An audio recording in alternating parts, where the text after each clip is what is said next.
see a game come out, maybe it's 15.99, 19.99. You're like, I'll just wait for a Steam sale. It's gonna go on sale, in the next 3 months or whatever. I can wait.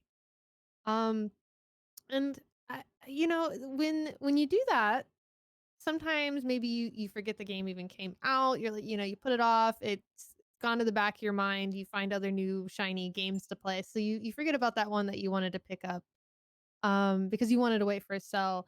Also, that cuts into the profits of the game developers, and it makes it harder for them to recuperate their money and put out more games. So, yeah, it was just kind of an idea. Are these constant sells all the time harmful to the game industry? What are your thoughts I, on it, Alios? I mean, I like that thought process because I mean, no one thinks about when it goes on sale. No one thinks about where the money comes from. Like that sale isn't just like a sale for you; it's a sale for them too. It's to be able to sell more games and more copies. But that doesn't mean that they don't take a cut on that too as well. And when a store sells bubblegum for $1, I don't know why I'm going bubblegum, but let's just do with it. Let's say a bubblegum for $1, and they go, "Oh my God, flash sale! It's 50 cents now." That store is only making 50 cents off that bubblegum, not $1. Mhm. So yeah, that people don't think about it. That like you said, it's quite interesting where people will hold off and wait for those games to go on sale, and when they hold off and don't wait for sale, then they cut a profit off of the developer. And granted, we are in a difficult time in the economy. We know, especially at least Americans. I'm not sure about European or Canadian or anything economics. I'm not very good in that sense, but I know in America, we're going through a time when it's difficult to really make a good dollar. I mean, mom and dads are both going to work and leaving the kids at home with babysitters to make ends meet. So in these situations, it's hard to fight for both sides. Mhm. It always is, but it's also really hard to think about the idea that a publisher has to go under because even though they made an amazing game, they just couldn't support themselves. Right. Yeah, and it gets harder and harder. When an indie game comes out, and depending on how many people are involved, even if you have a team of one, you still probably had to pay, music, voice acting. Your publisher takes a cut.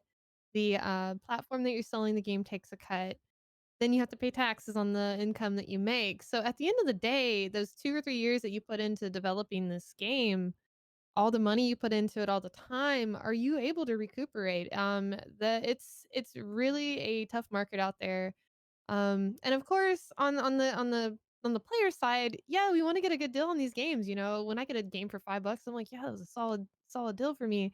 And especially if you don't have all the funds in the world to pay the full price.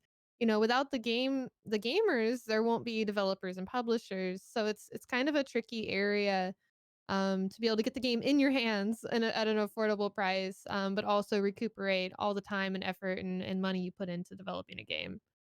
You make a very good point. You say affordable price. So what would you say? And this is a question that gets debated. This is a question that's probably going to be debated till the end of time. Let's be honest. What would you say a price per hour per game would be acceptable? I am actually totally against price per hour Mm-hmm. um, deciding on games. I'm very against that because I guess with like big AAA titles, you spend $60 on a game, you want to get a lot of people usually say $1 an hour, I guess. Um, But if you think about it, you go to a movie theater and you see a movie that's 2 hours long, and of course, a lot of money went into making these movies and talented actors and stuff, and you usually know you're gonna get a good movie. But you spend $12, $15 on a ticket now to see a movie, not including the popcorn and the drink you had for a 2-hour experience, but you pay $15 for an indie game and you get a $2 experience. You're like, "Oh, I didn't get 15 hours out of this game. What?" Like, you might have gotten a really good story out of it or a good experience or, you might have really had fun with it. But if you don't play it for that 15 hours, you feel like you got ripped off. So I think that thought process needs to shift a little bit in the gaming industry, especially towards indies because some of them are, more like art or a story. Like you buy a book for 20 bucks, you're getting a story out of it. It's hard to value timed dollar when it comes to games. Agreed, and it's something like Gris, which is not a long game. I think it's what 2 hours, something like that. Yeah, you can Maybe get through that one pretty quickly. I want to play it again because it feels like there's like multiple ways you can play through it. But since you can fall as far as you want or climb up high and stuff, it you can like complete the game. But I feel like there's more gameplay to it. Like if you go back and do it again. But I'm not like you sure. I need to find play more. that one more. It's such a beautiful experience, though. Yeah, that's why, and that's the point too. Is it makes how like it's hard to put a price on how you feel in that situation. So Mm. like like I am so excited for this year because Final Fantasy VII comes back out, and with Final Fantasy VII, it's a remake. So it's one of those games that I grew up as a kid that I poured, I don't know, 100 hours, 150 hours, and that's not including playthrough, like playthrough after playthrough after playthrough, including everything I put into. But I feel like, I paid back then $40 for the game, and I have a lifetime of memories right now from that game. Like, when that remake's gonna come out, that's gonna be the only thing I'm Mhm. playing. I'm taking days off of work to play this game. Yes. Um, so I feel like if you bought a game, let's say you bought a game for, let's say, okay, let's take Stardew Valley. So Stardew Valley is $20 right now. Mhm. Now you're going to get your price from that game. We know this, but people measure it by the price and what you get from it, and not the experiences, like what you pull from the actual game, how you feel about the game, Mhm. how you're going to talk to your friends the next day about what's going on, how you're going to describe the game in a year. Like like Slay the Spire. When somebody says, like, it was like earlier today, someone mentioned Slay the Spire on Twitter, and I hopped in the tweet right away. I'm like, oh my god, this is the best game. This is Mhm. awesome. I cannot believe it. And just like before, when you were streaming, someone said Disco Elysium. I'm like, oh my god, Disco Elysium. You have to go play it. Because for me, those games put so much just astounding moments in my life that I'm just like, holy moly, you have to experience what I experienced because it's worth every single penny. Yes. So it's almost like seeing a concert. Almost like the experience can be short but very impactful. Um yeah, so maybe these websites like Steam, Xbox, PlayStation, maybe they're having too many sales. I Mm-hmm. wonder if there, because it seems I feel like there used to be, the Steam winter sale and the Steam summer sale. Now I feel like there's like 4 or 5 or 6 a year and something's always on sale. I think when you go to the homepage of Steam now, what did it tell me a minute ago? It said almost 200 games were on discount. Did it say that? Yeah, it was like over 200 games are on sale right now. It's not showing it to me this time. Um 230? Minion says 230. 200, yeah, okay, so Minnie, you saw that too and it's wow. Like um I but mean, yeah. and they're good games too. There are games out there like people probably haven't played, like House Flipper. House Flipper is a great game. Mhm. It is so much fun. It's like when you think about House Flipper, you're like, why would I want to go clean a game, like clean stuff in a game for fun? Why would that be fun? I don't even like cleaning out my house. And I then like wouldn't you get play into it. it. Oh my god, you get into it and you like get to the first room and you're like, okay, well now I gotta clean this and now I gotta fix that. And by like the third room, you're like, okay, well this is gonna be my bedroom and that's gonna be my room and this is gonna be my like I'm gonna sit the bad people in this room and they're gonna stay there kind of room.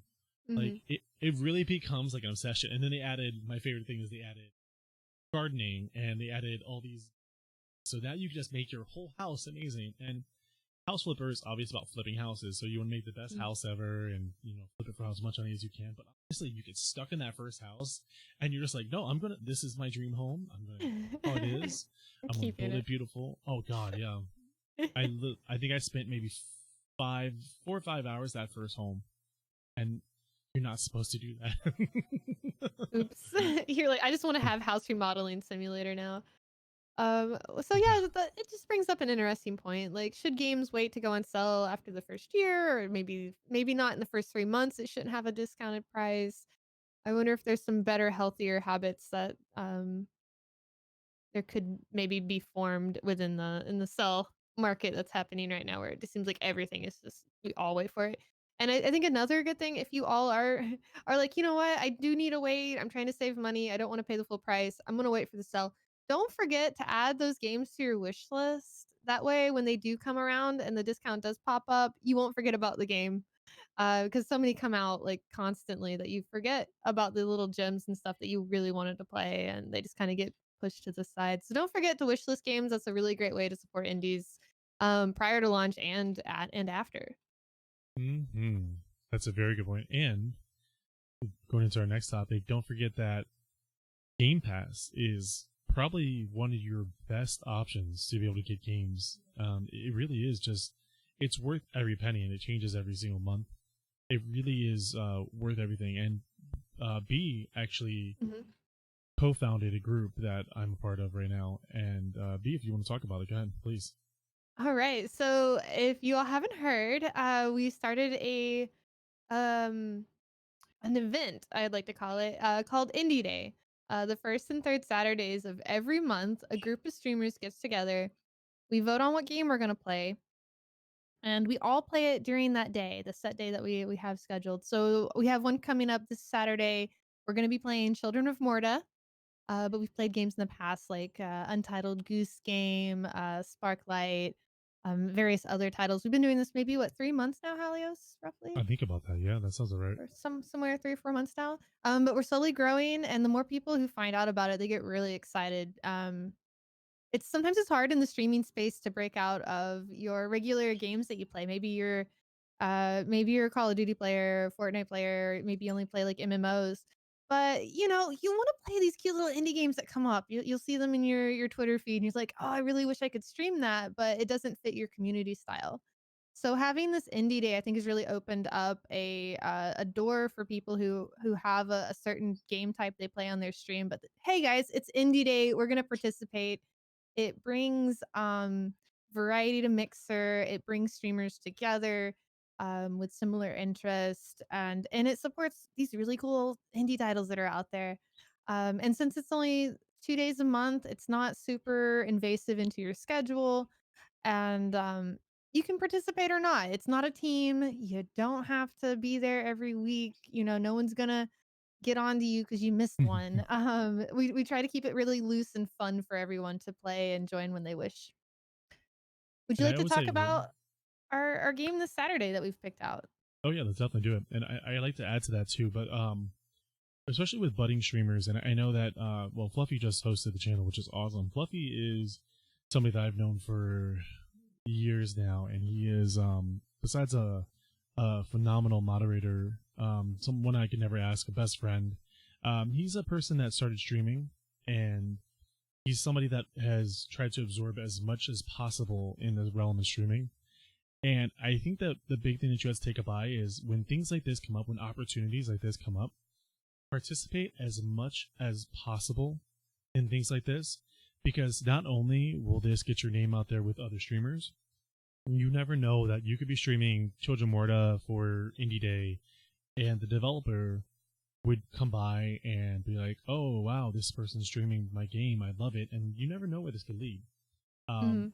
I got my shoutcasting experience from playing CS:GO with a professional CS:GO player, and they just happened to drop in while I was playing, and then they contacted me about ESEA, and then I encountered Team Kinesis at PAX West, and I'm not a big streamer at all. Like, I maybe average 40 viewers, but the idea is I walked up to Kinesis and I presented myself and said, "Hey, I'm a shoutcaster. Here we go." And I took my shot, and now I'm a professional shoutcaster for ESEA. So the idea is, like, I shot my shot, I took my opportunity, and it was something that, like, you need to do as a streamer. You need to just throw yourself out there. And worst comes to worst, it's like what Mom always says: worst comes to worst, they tell you no, you tuck your tail between your leg, and you try again next time. But I just want to say that. That's just like, I just, Yeah, like, I saw it and I was like, oh my god. So, Children of great. Morta is, as you see, what we're showing right now, it's a top-down isometric uh, RPG roguelike game. So what you're doing is you're leading a family. The darkness has taken over, and you're leading a family into combating and finding the goddess to be able to combat this darkness. And what happens is it is an action-based game, so you're controlling your character, and each family member has a different technique or some type of specialty that comes with it. So the mother right now that you're watching, she's a bow, so she's has a long range, able to hit enemies from afar. She's also able to, her right click or her right bumper is roll, so she can dodge out of it. And the best thing about it is you pick up relics and you pick up items during the game to enhance yourself, just like roguelikes would be. But this one is a little different, where you actually develop your character as well. You don't just develop your character into one archetype. Like, you don't just pick a character and it's an archer. She can become a fleet-footed archer. She can become a quick-shot archer. She could become a multi-shot archer. She could become all this different stuff. And the great thing about Children of Morta, it gives you the opportunity to be able to do so much with so little time, and then you can go back and play other characters and other family members and have a completely different experience with everything. The boards are randomly generated, so that's never the same run twice. And the bosses are some of the hardest, and I'm talking about Dark Souls hard, I've ever had in a game. It is so much fun, and I am so excited to get back into it this Saturday. It's going to be a blast. I have not played this one yet. So this one's a little outside my comfort zone. But that's another thing I like about Indie Day is everyone voted for this one. Maybe I'll find out I really like it. Sometimes these games I think I don't like them, and then I get into it and I'm like, "Oh, I can't wait to get to this next boss," you know? So it gives me an opportunity to kind of branch out of my comfort zone. Indie Day is happening this Saturday, Fluffy. It's literally starting at 12:01 a.m. all the way to 12:01 a.m. or 12 midnight, basically. It is all day event. It's on Game Pass, Fluffy. Yeah, we try really hard to stick to Game Pass, if just because more people have it and it lets them have more accessible. It's more accessible for them to play with us, so they're not having to break the bank every week. Yeah, it definitely is an amazing idea for what they've developed, and I'm proud to be able to be a part of this, and they're just continuing to develop so much. B had an amazing idea with it and ran. It really is a great idea. So perfect. There's a link to the Discord. Sometimes we do pick games that aren't on Game Pass yet. We'll be in touch with like publishers and game developers, and if they've got like a cool launch going on, I think we did that with Sparklight and Yep. Bee Simulator. Yep. Where we were able to get like a batch of codes for our streamers. So that's another perk of being heavily involved when you can be, is because we'll know that you participate every week. We'll be able to get you a code. We'll be able to vouch and be like, hey, we have a solid 15 streamers that come out to Indie Day. We'll be able to grab you a code for it. So we're Mhm. working more with that. That's still kind of a new area. We're still trying to grow um, Indie Day so people take notice and want to work with us. And I think it's a really cool opportunity. Oh yes, definitely. I think that straight into gonna hop right straight into our games for the week here. All Um, right, sounds good. I'm actually stupid excited for this first one. We're gonna recognize. If you're a fan of just some ridiculous fun, this is what you're going to go with. And they've already had 2 iterations, and it really is. It could be a party game, or it can actually be a solo game too. It's called Cook Serve Delicious 3, and this game is pandemonium when you really get down to it. Your big thing is that you're trying to serve all of these people at once. So you first start off where you're just like, you're making very simple dishes, and you have ingredients that correspond with certain controls. And then you start getting harder ingredients. So like the first thing will be like, oh, you fry me a basket of fries. Okay, cool. I fried you a basket of fries. Okay, well now fry me a basket of fries, but I also want a hamburger with lettuce, tomato, onion, mayo, or pickle. And you have to like hit all of the ingredients, and then you have to keep clicking all the ingredients, and then the people start lining up out the door, and you have to keep all these people you have to serve. So all these people come up, and you start like serving them. It's just ridiculous pandemonium craziness. And if you see on the screen right now, all this stuff, all the things on the left right now are all the orders that are going on right now, and you have the Oh my timer. gosh. So if that timer gets down to the end, you lose the guest or you lose the customer. So they don't pay for the meal, and then you get a negative review, and it affects you in the long run and affects your score, and then you can't move on to the next stage, and it is crazy. It is absolute. It's so much fun though. Brutal. I played the first one, but this looks like they ramped that difficulty level like way up there.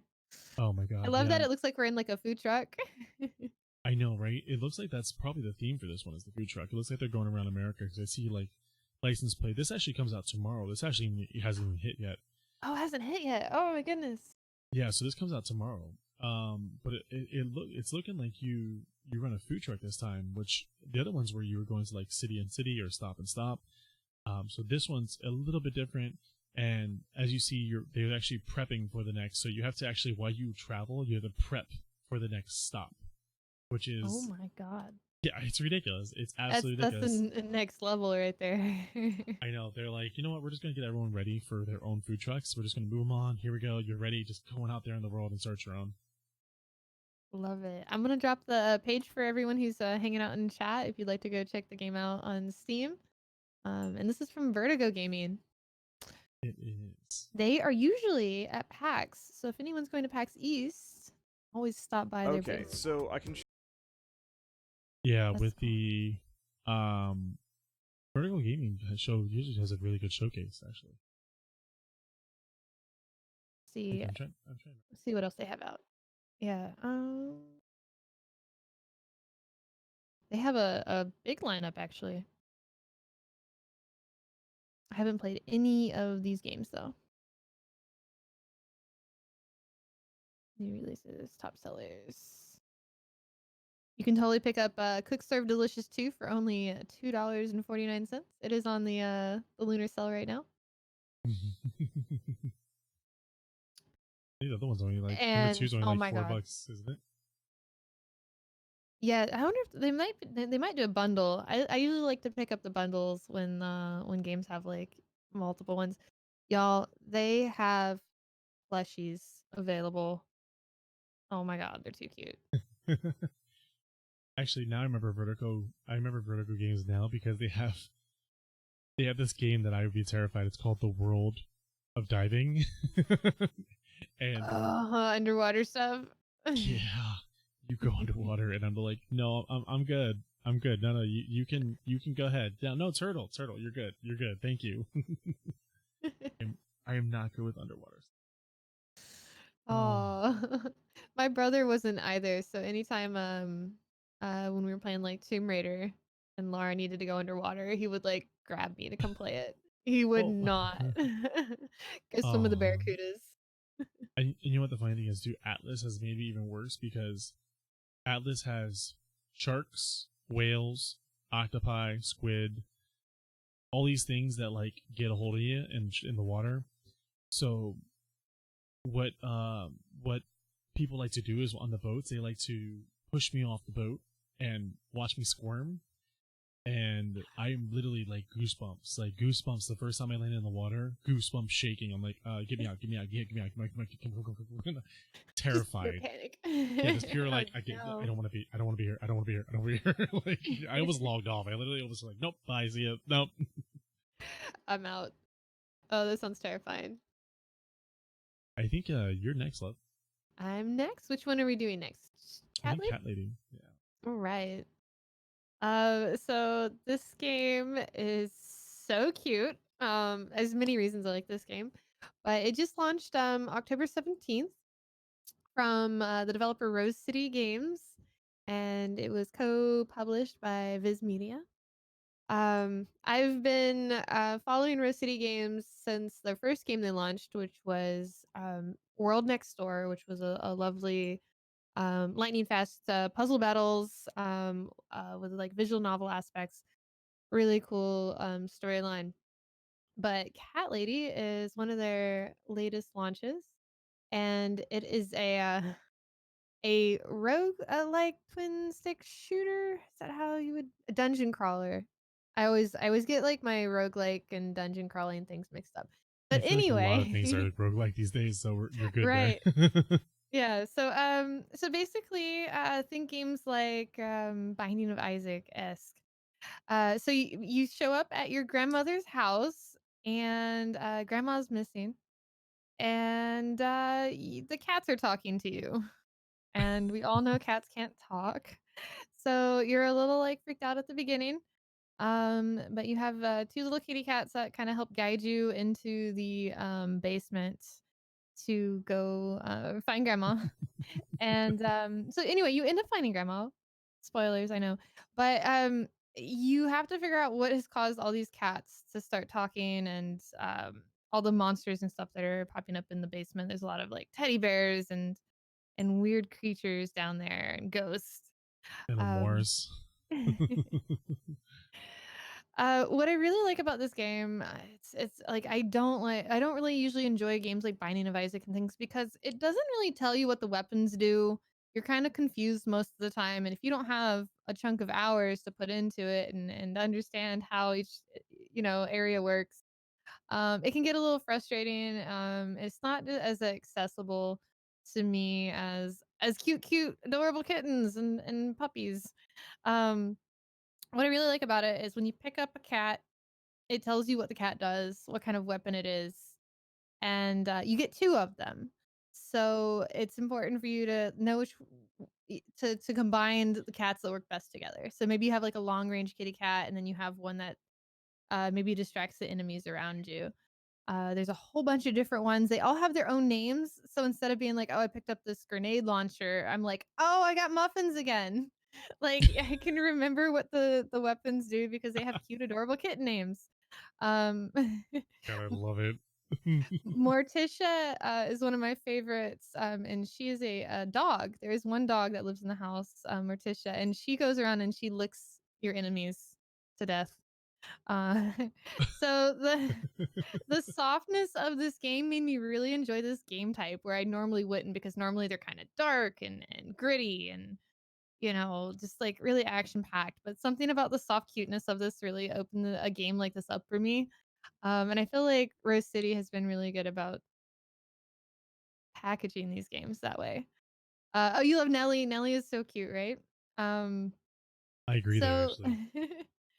They did a you good job. Yeah, so you go down through different, areas. I haven't got to play, like, a whole lot of hours in it, but, I made it to, like, this garden area, and when you go down to other dungeons, like, the color of the game will change. So right now it's, like, a teal and black, and your enemies are, like, an orangey color. But when you get to different areas, once you beat the boss for that zone, you get into new zones that have a different color setup and different enemy types, and as you go, you unlock different types of cats, and there's also this one cat where you can buy things from and get like upgrades for your weapons. Some of the upgrades are just the way they look. So instead of shooting arrows, you're shooting bones or something, which is a fun little extra little bit that I like. Those little tiny touches where it's cuter. It's Like shooting the cat hearts you right can now. I see on like it. this, yeah, the cat you see right now is a little kissy cat. Yeah, and shoots them with kisses. So, yeah, so this one, I really, really enjoyed it. I'm definitely looking forward to putting some more time into it. But it's a great studio, great team, behind this game. I love the aesthetics of it. I really do. And I'm like sitting here and I'm trying to figure out: is she squeezing the cat for the hearts, or is it just like shooting the hearts out? I think the cat's kissing. Is it But yeah, she kissing? holds Oh, one of them, and sometimes she'll throw them. So, like, some of the cats are like area of effect, like bombs. You can toss them out and they'll like explode. Oh, that one's Nelly. She was oh, smooches. Um, she's smooches. I love it. If you Oh love my! cat puns, there are so many cat puns in this game. Oh my! Do you up? Is it look like you're upgrading your starting area too? So when you do die, you do get some upgrades. There's a cat that'll sell you upgrades, I guess, that stick to you or you start with. Um, so when you die, it's not super punishing. It's not like, oh, I gotta start all over again. You can like I think that right there, they're unlocking a new cat that you'll find in the dungeon. And things like that. So these will be items that you can find later on, or that one's increasing your health points. Oh, Um, I like that. Yeah, this is 100% a roguelike. I love it. Oh my Yeah. god, Kamehameha! Holy moly! That's a little wizard kitty. I wish I could remember all their names. I need to play it some more, but yeah, it's cool having to like decide like okay, which cats are best together. You And know, she this one makes a does the she makes a y- smoochy noise. I love that. it's just all kinds of adorable. Oh man, yeah. This looks like a ton of fun, and like I said, the art style is just something brand new. Like it really is a very original. It reminds me of I don't know why. It kind of reminds me of like Super Mario in a sense with the bricks and everything. Oh Like the art yeah, style yeah. for some reason. I don't know why. Yeah, I can see that. But anyway, this game is still in early access. It's only 9.99. I definitely recommend following Rose City Games on Twitter. It's one of my favorite Twitters because it's just cute gifs all the time. But they're continuing to add more cats and enemies and things like that. It's still in development. But it's a solid early access game for sure. I like that honestly. And you know what? And that's what I appreciate about Rose City Games is they're not afraid to take a risk. They're not afraid to like do something different outside. And they did that also with their previous games too. They had Garden Story too, which is something very cutesy, but like it had a lot of depth to it, but it was definitely the look of the game was very appealing to all. It's so cute. Garden Story was showing at PAX South, and it's not out yet. It's releasing this spring. Mm-hmm. Um, and yeah, it's kind of like a Zelda type game, but it's cute, adorable. You're following a little grape named Concord. Mm-hmm. And, But and yeah. and like the world next door, like you were saying before, I've never actually played it, but I've seen how it looks, and Mhm. it's probably one of my favorite artistic, like one of my or favorite artistic, especially with like Saya Hearts, the game out there as well. The artistic value to those games just adds so much to it. I love that. I'm I'm definitely loving the art that's been coming out. That's another thing I like about indie games a lot is like the art choices they make, and they can be a little bit more free with that. Um, Jenny, who does the community development for Rose City, spoke on basically comfy cozy indie games and the market that's there for them, and um, how the overall I guess game market doesn't really focus on these soft, low stress games. But there's a big market out there for it, and they are doing their best to put fun games out for that area and promote them because I don't think they get enough love. And with all the No, stress that's going on in the world today, it's nice to sometimes just kick back with something that's not going to punish you while you play it. it's true, and it's true though because like if you think about it, there's not that many games out there that isn't trying to present a huge challenge to you. You know, if you don't succeed, that's it. You're done. Like Sekiro was like one of the biggest games, what, like 6 months ago, 5 months ago, and that Mhm. was one of the most punishing things ever.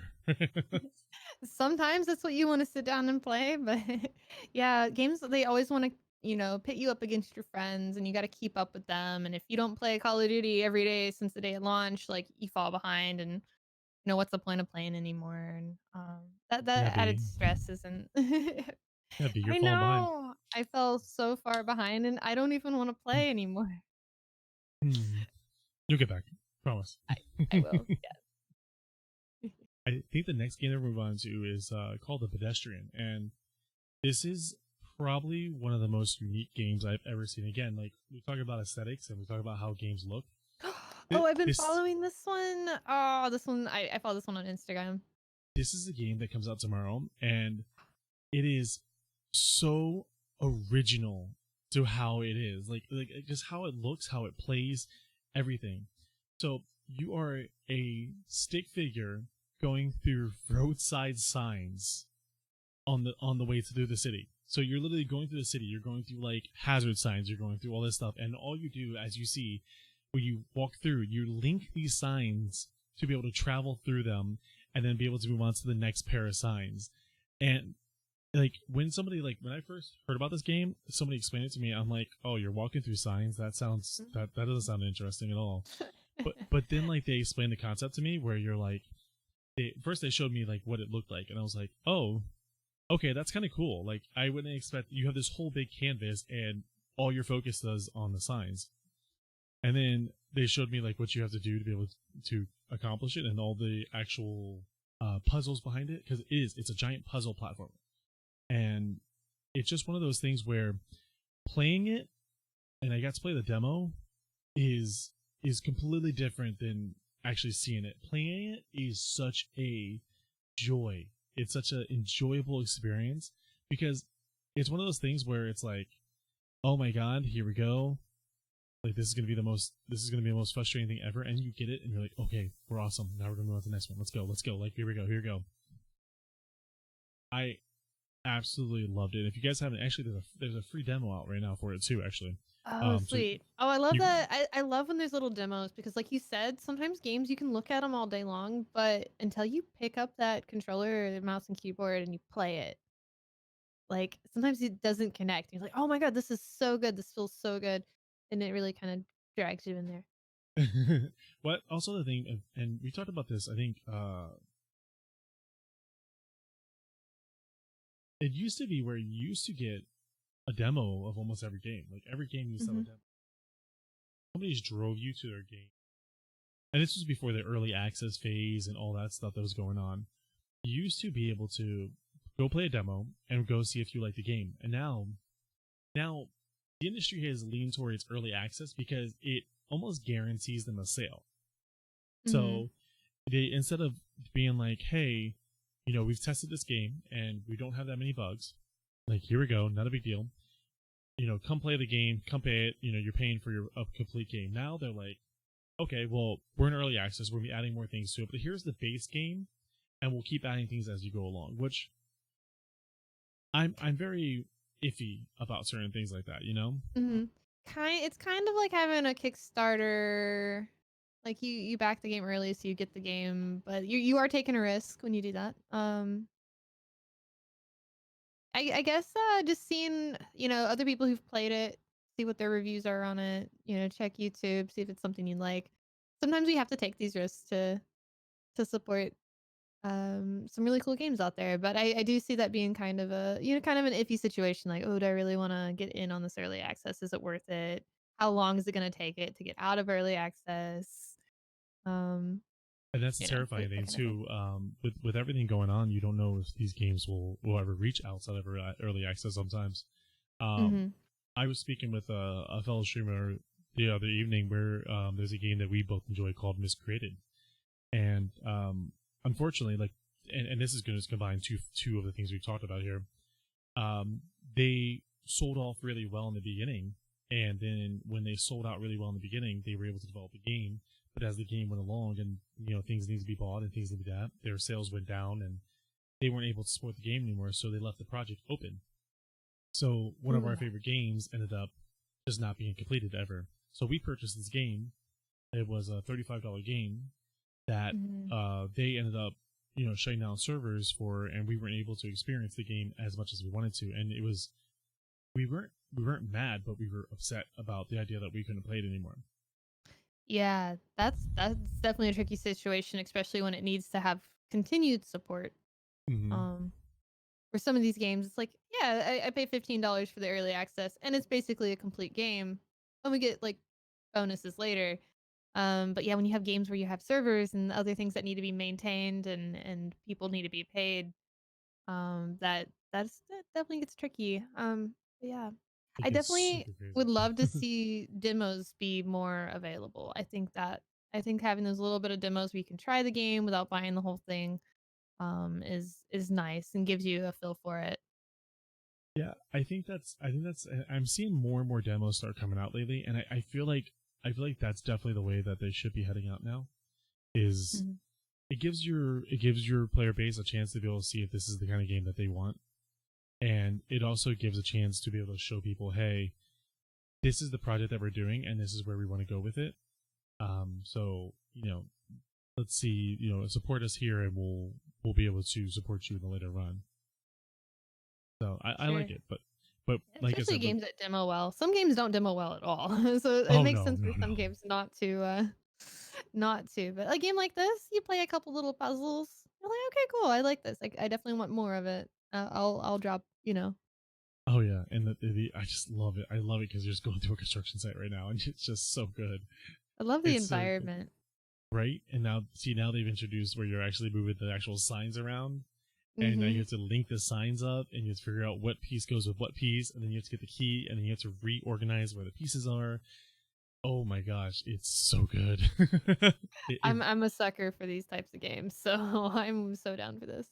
Yeah, they did a really good job. Like, see, so now he's there, and now he has to pull back, and then he has to switch this around, and be able to go there. Oh It, my it it's really good. goodness. Like, you have That's to organize awesome. everything. I Will love you it. I will you be streaming this one?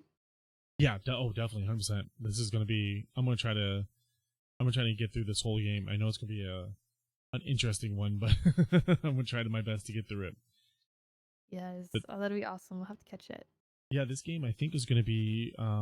If I remember correctly, reading the notes behind the game, I think it's gonna be $20, Okay. and it is from Skocum Arts,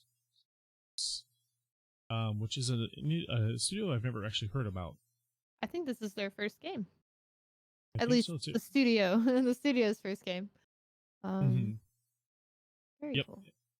it's a good game. Honestly, if you guys, or if this looks interesting all to you, go on download the demo. I think the demo. I don't know if the demo is on Steam, but I know you can download the demo online if you type in the pedestrian demo, and you can actually find the demo. Maybe Itch.io.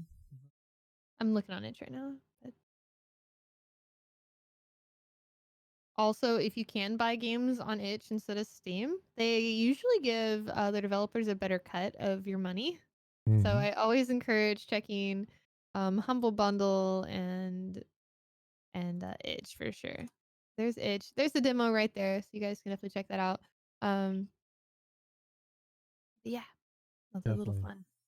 Support your indie developers. Yes, please support your indie developers. This is the only reason that we're able to do what we do, and actually, why majorly why B is able to do what. Yes. I love my job and I'd love to keep it. And I want to see my game developers do well.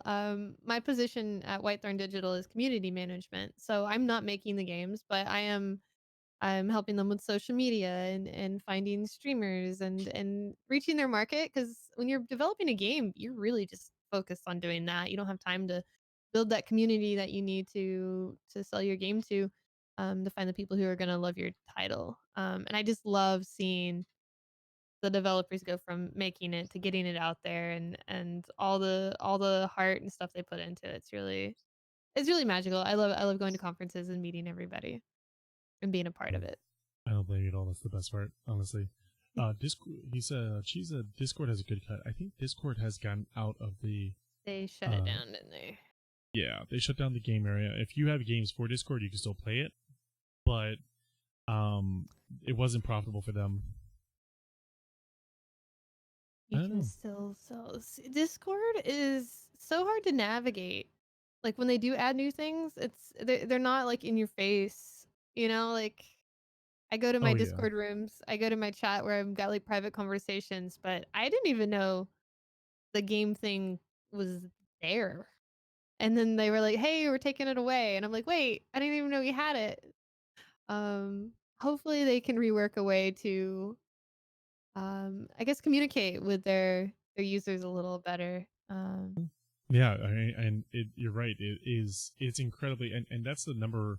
That's probably number one that you want to do whenever you open up a store or you want to sell games is easy navigation and just ease of availability to your potential customers is going to be numero uno in your book. It definitely should be because if I can't find where your product is, I'm not going to be able to buy your product Yeah. or even want to look for your product. I know that if when I go to Amazon, I look at the probably like when I type something in, if I'm typing in like a table, I'm looking at the first maybe 20 items and that's it. Like, and if I type in white table, but you made your description as a nightstand, but it's really a table, then I'm not going to find it.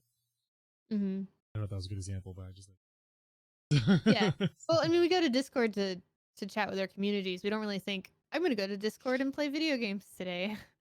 So Yeah. I feel like when you're if they're trying to shift into a broader I don't want to call it a market, a broader yeah, I guess it's a broader market where they're expanding to other areas other than chat communication. Yeah, They'll have I to feel like find a way to market that, and I feel like that's they tricky. like I do feel like I feel exactly what you said. Is I feel like they're like, okay, we have this chat thing down. What else can we do? And then Hmm. they, dabbled into streaming. They dabbled into, game purchases, game marketing, and then server hosting, and all these different things. And it's like, uh, I, I don't know.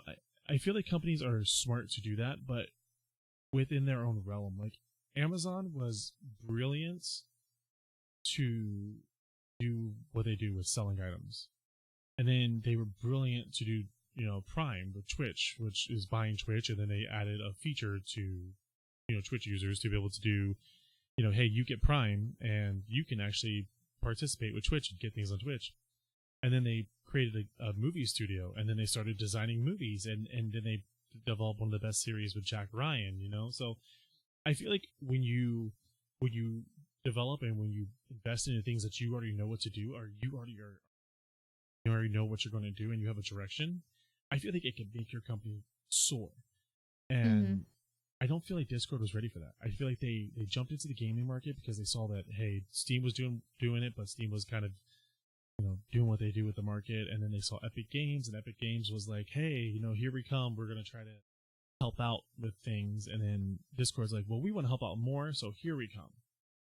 And Epic had already been known for Fortnite and already knew how to handle servers and game distribution and stuff like that.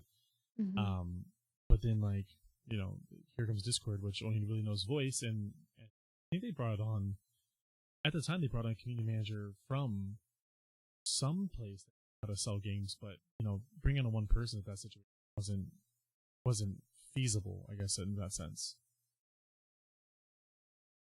Yeah, it'll be interesting to see how Discord evolves because I feel like they are trying to broaden their space. I would like Discord to be a little bit more user friendly with setting up Discords. I'm so lost all the time. Oh I'm like, yes, I don't know who has please. permissions in this room, but I feel like they did a great job, and now it um, got big, and I think it just made it.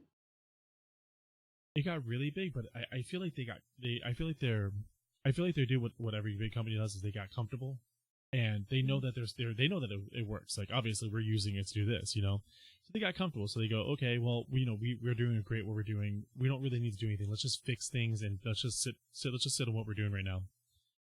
Instead of going, okay, what do you think we need to adjust now? Which I'm sure, and I come from a coding background, so I'm sure that's going to be like, let's dive into this 10 million word code here and find out that one little part where we have to adjust it. So I'm sure that's not the easiest thing in the Oh, world, for but sure. I definitely do feel like Discord did a great job on proving what TeamSpeak and Ventrilo had started in the market, Hmm. and they combined all the best aspects. Now they just need to come up with what they're going to do next for their voice and video. Definitely. Yeah, I love the Wampus, and I love their humor and their Mm-hmm. branding for sure. So yeah, I would love to see where Discord goes next. 100%. I agree with that. I think, well, I think this is going to be your next favorite game coming up here. I think you were just playing this one. Yes. And go ahead when you are ready. All right. So this is Lonely Mountains Downhill. I have been looking forward to playing this game for a little while. I've heard people talk about it at GDC talks and things like that, and it's just so cute. And I hadn't played a bike game since like Trials, and I really love Trials back on the 360, trying to beat my friends' times and all that type of thing. So this is a downhill mountain biking adventure, and basically you start on a mountain at the very top, and you just work your way down. There's multiple ways to do that. There's different little pathways you can find. Um, the first time you go down a mountain, though, all you have to do is get to the bottom of it. So it starts you off nice and easy. Um, and then after you've done that, you can go down the same trail again. So there's 4 trails per mountain. I think there's 4 mountains in the game. As far as I'm aware, there might be more. But then you play it again and you have to beat it in a certain time or get down the mountain with only so many wrecks. And they make it harder as you go along. They also have leaderboards to compete with your friends' times and also a global leaderboard as well. Not since Excite Bike. Pals. Yeah. Oh man, good old Excite Bike.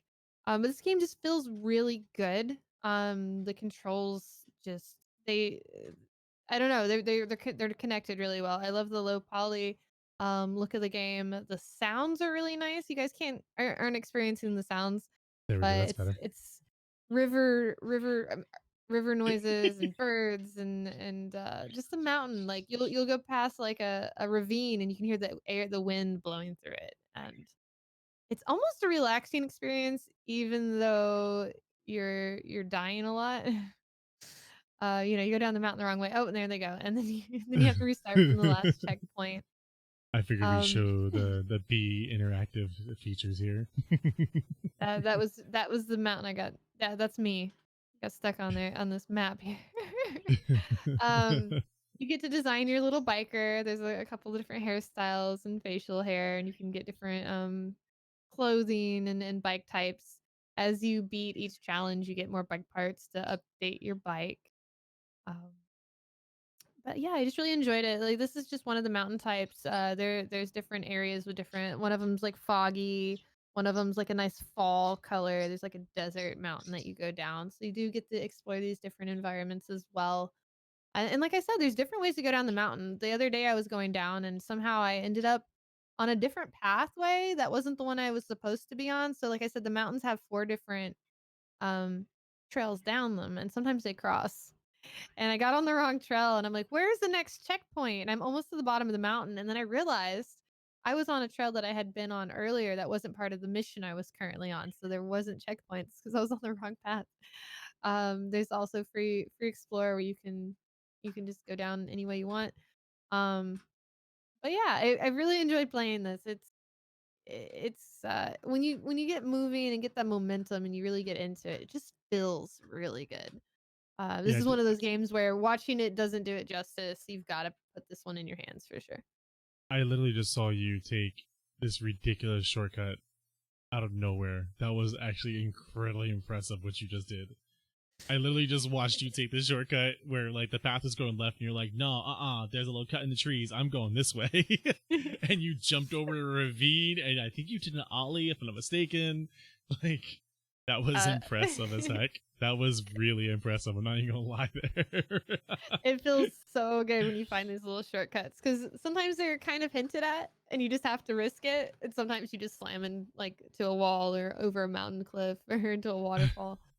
Um, but I this know game it's is it's available on Steam, PlayStation, Xbox, and coming to the Switch.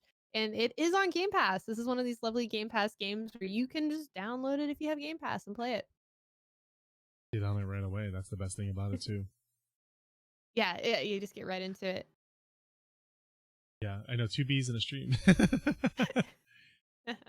Yeah, for anyone that doesn't know, B was literally just playing this game before we got on the show, and you could see too because B's the best because when she streams, she wants to make sure that she doesn't miss any messages. So she's in there and she's reading chat, and she's going maybe like 90 down the hill, and she's reading chat, and she's like, "Yeah, that's exactly right." And she turns back, and she's just like flat on the hill, like her character's toppled over, down all the way down. She's just like, "Oh, I guess I didn't get that one." And then she just goes back and does it again. And I'm just like, oh, this is great. This is awesome. Oh man, that Oh. was fantastic. My Yeah, favorite no, crashes though are the really slow ones. Like you just kind of fumble into a tree. you do some awesome, like, great jumping. You nailed all these things, and then you're like, oh, there's the post of the bridge. Oh, okay, that's Right into great. that. Fantastic. Thanks for that, bridge. Yeah, no, that game. I think I played it back in or whenever the first part released, and Oh my god, that game is a rush. I love It's a how ton of fun. downhill. I like how it can be punishing, but not too punishing. Like you have Mhm. enough checkpoints where you're like, we can make it to the next one. You might crash 20 times between it, but they don't make it so rough that you just throw the game down and you don't want to pick it back up. It rewards you 100%. enough to keep you playing. I 100% agree with that, honestly. And that's the best thing too about, and that's what you were talking about before. Like these games that like they give you enough slack to like when you mess up, you still have a point where you can go back and you're not too frustrated. Like obviously, the people that like the pain, like the Dark Souls, like they like the I just made it get I just did an hour to get here and I lost, so now it's another hour to get back here, and they're just like, give me more. Um, Oh, I never made it out of like the beginning area of Bloodborne. yeah, no, it's just like, oh my god. Oh yeah, the first. So have you got a chance to play Dark Souls 3 yet? I haven't played any of the Dark Souls game. After Bloodborne, I'm like, you know what? It's okay. I don't like when people watch me die over and over again. So But they love it. I I promise. just get embarrassed and I'm just like, oh, we're never gonna make it. Dark Souls 3 was like obviously number one, number two were like cult hits. Number three was it was like the developers going, well, you like pain, well, let's just give you some, because the first boss was within the first like four enemies. Like you spawn in and you kill like the first 4 or 5 guys, and then ta-da, there's your first boss. Oh my god. And you're just like, wait, no, no, no, no, no, no, no, no, no, no, wait, why? And it had some of the toughest, it had some of the toughest people ever, like ever. Like they had a thing called the Dance of the Phantom Dancer, and this thing would spin at you, and it was a random time. Like sometimes it'd be like 2 spins, sometimes it'd be 4 spins, sometimes it'd be 3 spins, and so quick and fast, it like at you, and it was, oh my god, I've seen people literally quit, like won't stream for a week. They were so mad that they're like, Oh my I'm not god. doing this, bye, and they like left. So Yeah, I would rage quit that so quick. oh my god, it But I'm was. sure it feels amazing when you beat that boss. Like I feel like that feeling of satisfaction you get when you get through that game has to be amazing. And that's the rush that it keeps everyone going back to Dark Souls, is that rush that you beat it, like you like, hey, I did this, like, hey, this was me and my name was on this, and you beat this big guy that you weren't supposed to beat, and then you go, oh man, well now what's the next one? Like, oh well, okay. I think the next game we have is Etherloop. Now Etherloop is another type of roguelike, but kind of like Cat Lady and kind of like Binding of Isaac. It's roguelike and like almost like a twin stick shooter. I can't talk today. It is one of those things where this is pain in pixel form. It's adorable. The graphics are adorable. They're super cute. It's pain. It's literally pain in pixel form. Oh my Um, god. Are you on a tiny dinosaur? yep, you're like a little lizard, and you're like, yeah, you're like running around, and so many things just come at you. So I would actually probably compare it to more like Gungeon, like Enter the Gungeon, Mhm. because at any moment in time it could just become this bullet hell. Like everything just starts flying at you, and the enemy starts popping out of the ground, and all these different things just start going crazy at you, and it's painful, but it's a lot of fun. And same thing, like same concept that you would find in a roguelike. You upgrade your weapon, you can upgrade your character. You find certain things on the way that will make like your shots are critical, or your shots deal more damage, or your shots bounce off one enemy to go to the next enemy, or shields, or all the many things, or your dinosaur runs quicker, or stuff like that. But it's cool because this is from a small independent team. So they went out and decided to be able to develop this game, and this game was developed on a I'm not mistaken, this game was developed on a very small budget. So they were able to accomplish what other games try to accomplish on a very small budget, and it's only $12. So if Oh, you're looking wow. to be able to get this, yeah, if you're looking to be able to get like a nice roguelike on a definitely on a budget, and this isn't on sale either. This isn't like the sale price. This $12 is the actual price. So if you're looking to be able to do that, it definitely is a game you should be looking into because Etherloop is probably going to be a game you're going to see a lot of streamers play within the next week or so because this game is adorable, but it packs the difficulty and it packs the roguelike thing that they like everyone looks for in those type of games. So definitely check this one out. I threw this in literally last second, but I was happy I did. It definitely has like a very old school look to it. Like Mm-hmm. I can just see like this little dragon on front of an NES cartridge. Like the art style is very 80s, I guess. It's Yeah, different. It's got a weird, a unique nostalgic feel to it. But yeah, there's like shiny objects and things that make it seem like a newer game. yeah, I know. Um, 100% agreed there. yeah. And oh god, yeah, there it goes with the big boy. Oh my gosh. Yeah, this is where Oh this is the man. bullet hell aspect that I was just talking about. Like this, like look how many things are okay. So you better have some type of graphics card because that's a lot of pixels. That's a lot. Yep. Oh my gosh, you think the developer was just like, so we either have him killed or we crash his machine. Either way, we win. That's a Yeah, lot of my stuff. PC would be struggling right now. My PC be whining. It'd be like, why? Yeah, this is definitely a game to check out. Definitely a winner in the book there. I bet you anyone that gets it is going to cry and be happy at the same time. Love it.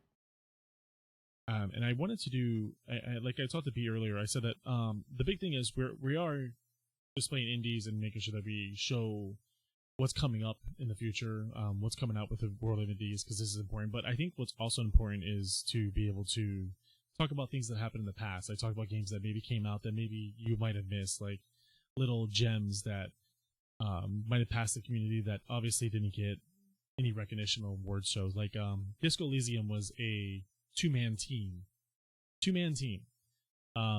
Oh that put that wow, whole I game didn't know together. that. That's wild. Yeah, they grew obviously when the game Mhm. started getting crazy. But the initial development team was, I think out of Russia, if I'm not mistaken.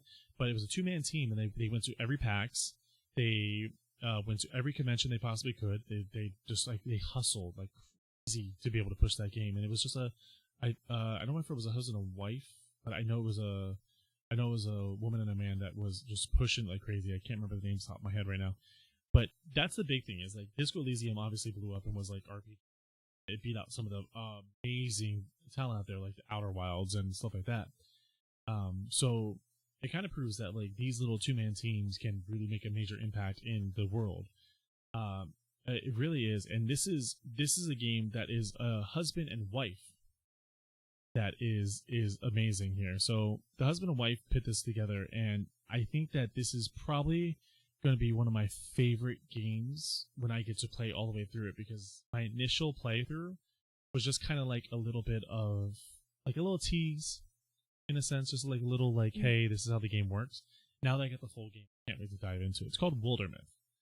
I And think I caught you playing this, and I freaking love the storybook. yep, It's a little yep. pop-up storybook. It's so cute. And that's the best part about it. They take a pop-up like paper story back and they let you develop your own story with it. So they throw you into this tactical board, and that's how the combat works. It's tactical combat. You move your characters around just like you would a tactical RPG at any time. But your characters develop over time with your story making and how you develop the story. So the story is that your land's being overrun, and you have to go and make sure you come back and take it back, and try to even push the boundaries, like wipe out the enemies, or even become the enemy and take over the lands for your own needs. So there's a good and bad system, and there's a way that you handle yourself and a way that you handle your characters. Now, normally with these type of games, they're punishing, so you actually lose characters in this game. You don't just get to keep characters the whole time. Like when you recruit a character, they can die. You can lose the character forever, and this could happen at any point. But when you do finally get down to like a point when you can lose a character, they give you a choice. You can either choose to lose the character forever, and that character just dies, and they actually have a scene where it's like a funeral, and your characters are affected by how the relationship is with the character. So let's say like they finally became a husband and wife, it's funny because your characters actually develop relationships with each other. They fall in love, they hate each other, they become best friends, they do activities together in all an RPG aspect. So let's say that your husband loses his wife. Well, he can react in one of two ways. He can become very zealous and revengeful, or he can become very mournful and lose stats. So when that happens, I'm going way ahead, so I get too excited about this. So let's say that you do lose a character on the field and they do go down. So once the battle's over, you have to choose what you want to do with the character. You can lose them forever, or you can choose that they take an ailment. That ailment will hurt them in the coming time. So the ailment can be lose an eye, and if they lose an eye, their accuracy goes down by 50%. They can lose a hand, which means that they can't hold a shield and sword, or they can't hold two-handed weapons like a bow, or they can't wear this, or lose an arm, so they can't wear armor properly. So you actually choose where your character gets this defect, which is going to hurt them in the long run, in a sense. I hate using the words defect because it sounds so negative, but it's something that is going to be a detriment to their adventuring life. That's a better way to put it. That's a good word. Yeah, there you go. So it blew me away because I was playing it, and I was thinking, okay, well, here we go. A tactical RPG has a really nice story. Love the pop-up book feel about the storybook feel about it. It's just beautiful. The art style is really cute and really animated. And then I got to the very first choice, and I was like, okay, cool. And then the choice was like, go along with the character, defy the character, or stab the character in the back. I'm like, stab the character in the back? What does that mean? So I pressed it, and my main character, literally went behind the other character and killed him. So Oh my God. I lost the party then. And You're like, I just wanted him to screw him over, not like actually stab him in the back. Yeah, and I was like, what? Oh, so goodness. I had to rewind, and like I restarted a whole nother playthrough. I'm like, okay, I get it. Like, my choices matter. Okay, I'm not screwed around this time. Gotcha. But it is a game that made a huge impact on me just from a demo, and I cannot wait to dive more into it. There you go, right there. See, rivalry, friendship, and romance. There you go. Now you can literally choose how your character develops. So they can like develop into romance, and they can have. From what I've read, I didn't get that far, but I've read. I read that your characters can have kids, and they could like have lineages, and they can have stuff like that. So so deep. Oh, and this is the funny part. So that's the RPG tactical aspect of it. Then you have the There's land more. part. Oh, Yeah. Wait, there's more. but wait, there's more of this package. You actually have and let me see if I can actually fly ahead real fast to see if we can get, there it is, right there, perfect. So here's your settlement map. And the settlement map is where you actually are moving onto different parts of the continent and either taking things back from the enemy, or defending areas, or developing areas. And the more areas that you control by the end of the year, so like seasons pass, days pass, stuff like that, the more you own by the end of the year, the more resources that you get, and the more you can upgrade your character. So your characters don't just continue to like grow and grow and grow, like without any explanation. Mm-hmm. They literally grow because you've harvested, and you've developed them, and you've nurtured them, and you've made sure that they have everything they need. So they grow up, and then you can make them stronger and all this stuff. It's one of the deepest experiences I've ever had in my life in a game, and it's so much fun. It's so much fun. I'm already feeling way too attached to these characters that could potentially die in an accident. I Oh, can already figure I can feel the tears, like, before the stream even starts with this game. Like, oh, it happens too because you like ah, they have like moments when like your character will make the wrong decision and get ambushed, and like it'll be your character in the middle, and there'll be like four guys around you, and it's just your character in the middle, and your partners are like trying to rush in.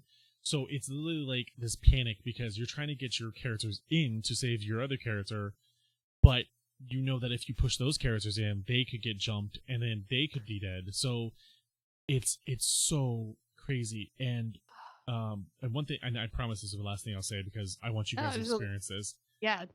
There the classes and the characters and the actual like magic feel to it is completely different. So you have I'm just going to mention one class. I want you guys to see all the other ones. One class actually takes control and animates objects in the room. So he'll animate a fire and be able to use the skills of the fire. So he'll animate a fire to blow up, to make the wood in the room start a blaze and burn the room with the enemies in it to be able to cause fire damage to everything in the room for a certain amount of time.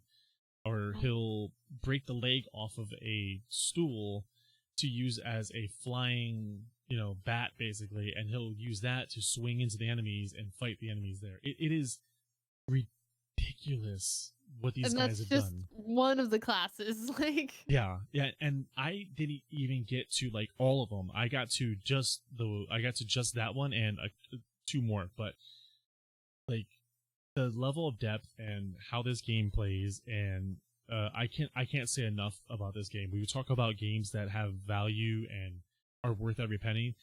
I would pay $60 for this game before I pay $60 for other games.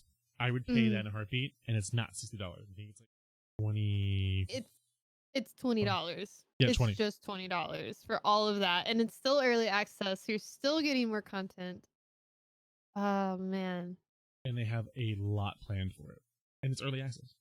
Yeah, it's So, overwhelmingly positive reviews so far. And I'm sure the Discord's very active. One really cool thing about some of these early access games is some of the developers are really active in Discord and really like vibe off their communities, and you can make friends and find people to play with and help find bugs and things like that. And I think that's another really cool aspect that I like to look for when I'm finding games. Like, what's the community around this game like?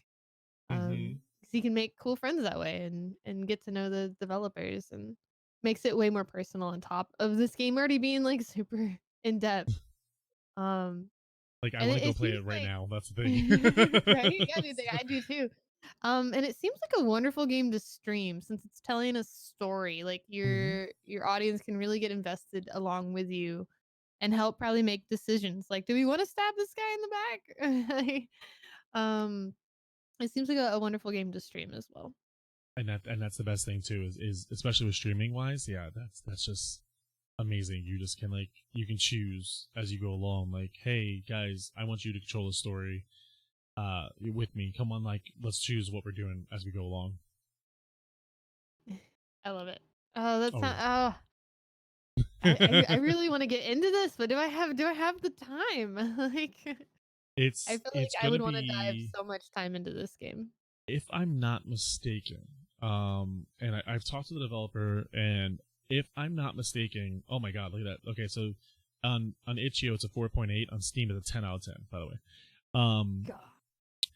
if I'm not mistaken, they are planning to bring it to Switch and other things too. I know Switch was one Wow. of them because that stood out to me because this is a game that I would play on a plane, on traveling, in the car. Like this is a game that I would like be able to pick up, like Hmm. play a season, and then put right back down. Wonderful Switch title for sure. hmm I That's love that really it's got. cool. I love that out of 525 reviews, it got 10 out of 10. That makes my heart so full. I love it. That's amazing. hmm Yeah, that's and that's like one way to find out if you're getting a good game is read the reviews and see if they work for you. And sometimes games will get poor reviews too. And like I said, this game obviously is excellent. But some games you gotta be careful about with especially the indie titles, like, some will have bad reviews, but they'll only be bad reviews because the person didn't get the concept or they didn't like the story that the game told, or they didn't like that it was short, even if that was the goal of the developer. Some of the games that are out are, maybe first time games, like, from the publisher. Um, so sometimes it's good to kinda dig into, like, why people don't like the game. I've played a lot of games that have, like, lower scores that end up being really good, and it's Hmm. like it just didn't hit the audience that played it for whatever reason. But I mean, 10 out of 10 is so impressive. Like, you can't go wrong picking this game up. That's for sure. No, 100% agreed. 100% agreed there. I think that's it. I wanted to mention real fast, Human Fall Flat, just so you guys know, is on sale right now too, as well. It's $6, and it is a stupid fun game. Something that it, but I mean, there's 230 games on sale right now for the Steam, so definitely go check it. Go support your indie developers.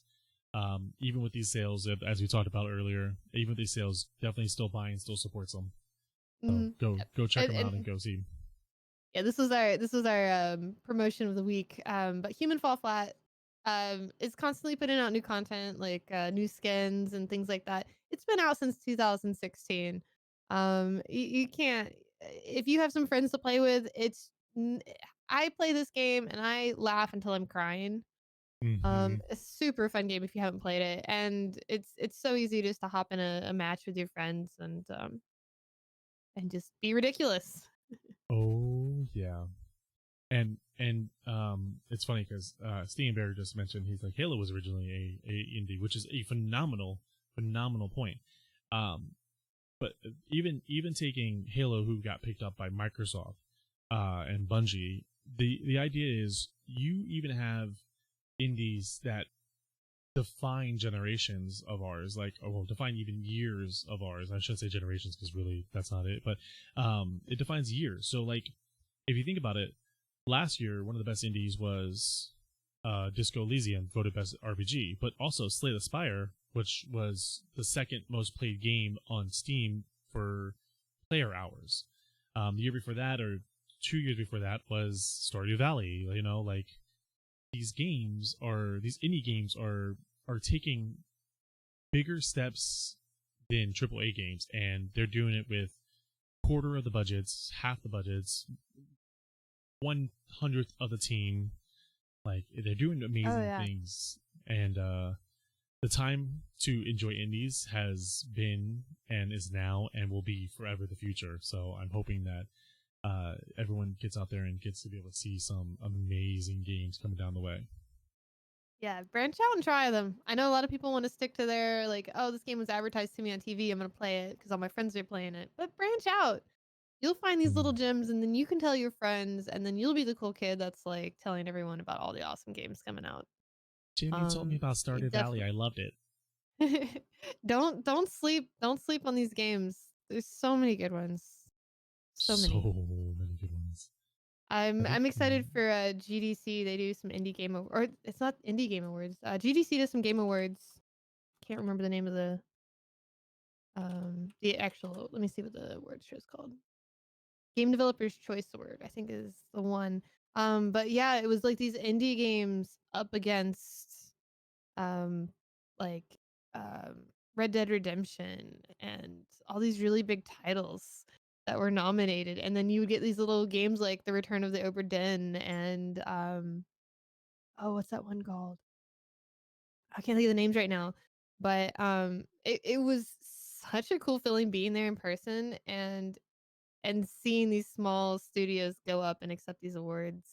Mhm. And it's just it's so cool. I love the diversity that's in there, and I'm really looking forward to being there again this year and Mm. seeing how indie games do again because it was a shock. It's like how did these games beat out Call of Duty and things like that, and Oh, it's it, amazing. it's like heartwarming. It's really fun. Oh, it's so great, and I love it, and I'm so happy for what's coming out. Um, and Pala, I like that question actually. If anyone has any questions, go ahead and post in chat right now. By the way, we're more than welcome to answer. I think that's a good idea to if anyone has any questions for that. Castle Crashers is probably a good choice for an original indie. I am. I think that's definitely a good choice for an indie because it was a smaller studio that made it, if I'm not mistaken.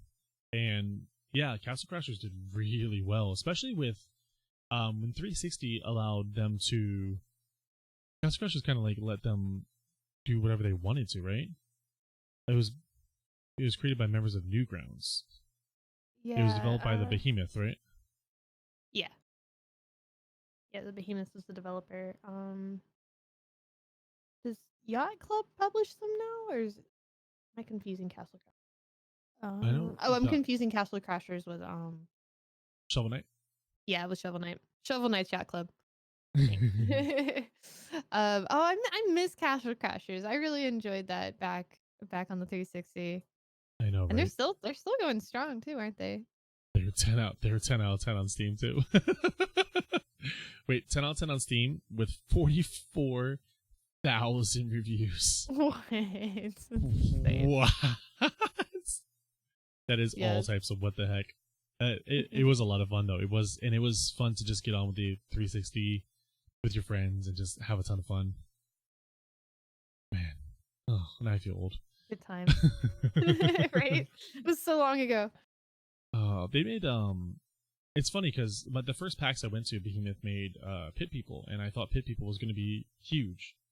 That was like a tactical Castle Crashers in a sense. And it never blew up. I'm surprised it didn't. It didn't blow up like I thought it was going to. Yeah, I didn't see that one. Battle Block Theater. They didn't do too bad, did they? Battle Block Theater did okay. I saw some people playing it, but I've never personally played it. I don't know. Behemoth though, I think the only thing I've really invested a lot of time into was Castle Crashers. Pit People was good. Not once you played through it though, it was done. That was the problem. There was no replayability, and that's a big thing too. Is replayability in games. That's a whole nother topic. Yep. Oh yeah. So We I could think talk that's for days. Yeah, definitely. I think maybe we'll cover that next time. Actually. Yeah, I think that'll be a good one to start the conversation off with. Mm-hmm. I think that's going to wrap it up for us, guys. I think that's all the content we got for you tonight. But thank you so much for coming out and hanging out with us and being right here for number 1 of the Indie Buffet podcast, but number 3 officially of our actual show. I'm hoping that we can do this every single week and get this really rolling here. We are trying, and we super appreciate all of y'all's support for our very early podcasting adventures.